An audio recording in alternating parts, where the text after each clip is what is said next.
Hello to Chapter 9 of Alice's Adventures in Wonderland by Lewis Carroll, and this chapter is titled The Mock Turtle's Story. "You can't think how glad I am to see you again, you dear old thing," said the Duchess, as she tucked her arm affectionately into Alice's and they walked off together. Alice was very glad to find her in such a pleasant temper, and thought to herself that perhaps it was only the pepper that had made her so savage when they met in the kitchen. "When I'm a duchess," she said to herself, not in a very hopeful tone, though, "I won't have any pepper in my kitchen at all. Soup does very well without. Maybe it's always pepper that makes people hot-tempered," she went on, very much pleased at having found out a new kind of rule. "And vinegar that makes them sour, and chamomile that makes them bitter, and barley sugar and such things that make children sweet-tempered. I only wish people knew that. Then they wouldn't be so stingy about it, you know." She had quite forgotten the Duchess by this time, and was a little startled when she heard her voice close to her ear. "You're thinking about something, my dear, and that makes you forget to talk.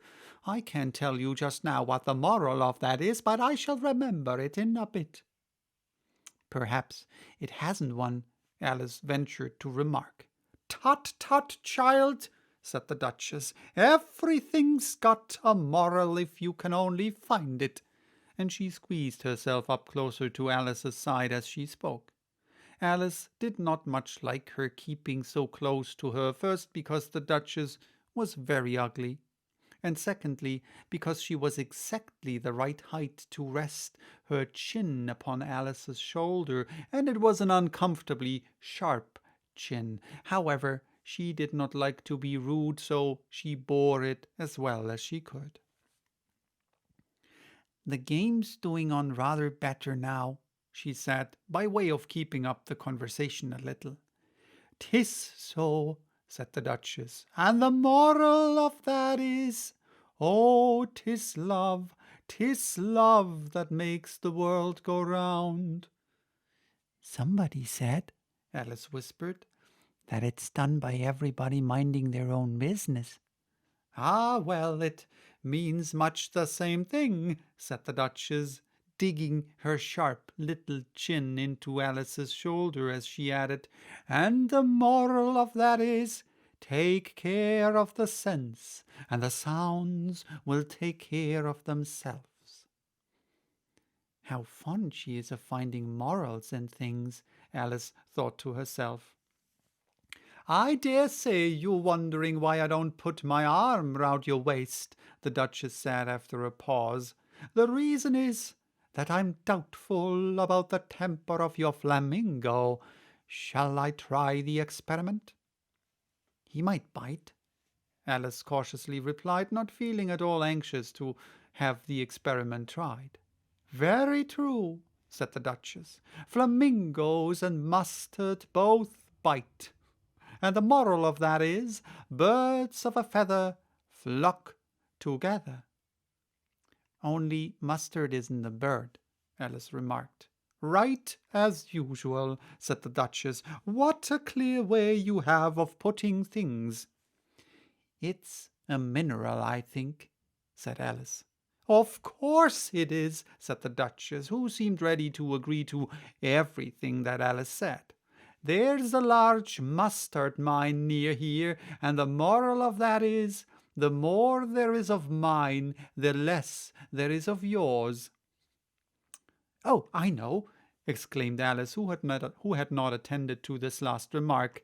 "It's a vegetable. It doesn't look like one, but it is."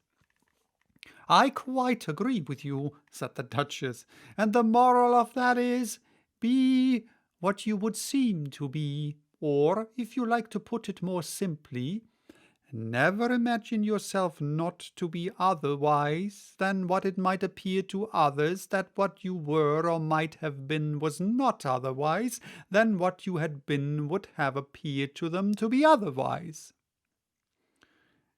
I think I should understand that better, Alice said very politely, if I had it written down. But I can't quite follow it as you say it. That's nothing to what I could say if I choose, the Duchess replied in a pleased tone. Pray don't trouble yourself to say it any longer than that, said Alice. Oh, don't talk about trouble, said the Duchess. I make you a present of everything I've said as yet. A cheap sort of present, thought Alice. I'm glad they don't give birthday presents like that. But she did not venture to say it out loud. Thinking again? The Duchess asked, with another dig of her sharp little chin. I've a right to think, said Alice sharply, for she was beginning to feel a little worried. Just about as much right, said the Duchess, as pigs have to fly, and the... But there, to Alice's great surprise, the Duchess's voice died away, even in the middle of her favourite word, moral, and the arm that was linked into hers began to tremble. Alice looked up, and there stood the Queen in front of them, with her arms folded, frowning like a thunderstorm. A fine day, your Majesty, the Duchess began in a low, weak voice. Oh, low. A fine day, your Majesty, the Duchess began in a low, weak voice. Now I give you fair warning, shouted the Queen, stamping on the ground as she spoke. Either you or your head must be off, and that in about half no time. Take your choice. The Duchess took her choice and was gone in a moment. Let's go on with the game, the Queen said to Alice, and Alice was too much frightened to say a word, but slowly followed her back to the croquet ground. The other guests had taken advantage of the Queen's absence and were resting in the shade. However, the moment they saw her, they hurried back to the game, the Queen merely remarking that a moment's delay would cost them their lives. All the time they were playing, the Queen never left off quarrelling with the other players and shouting, "Off with his head!" or "Off with her head!" Those whom she sentenced were taken into custody by the soldiers, who, of course, had to leave off being archers to do this, so that by the end of half an hour or so there were no archers left, and all the players, except the King, the Queen, and Alice, were in custody and under sentence of execution.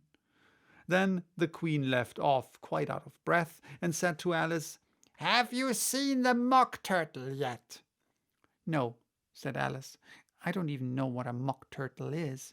"It's the thing mock turtle soup is made from," said the Queen.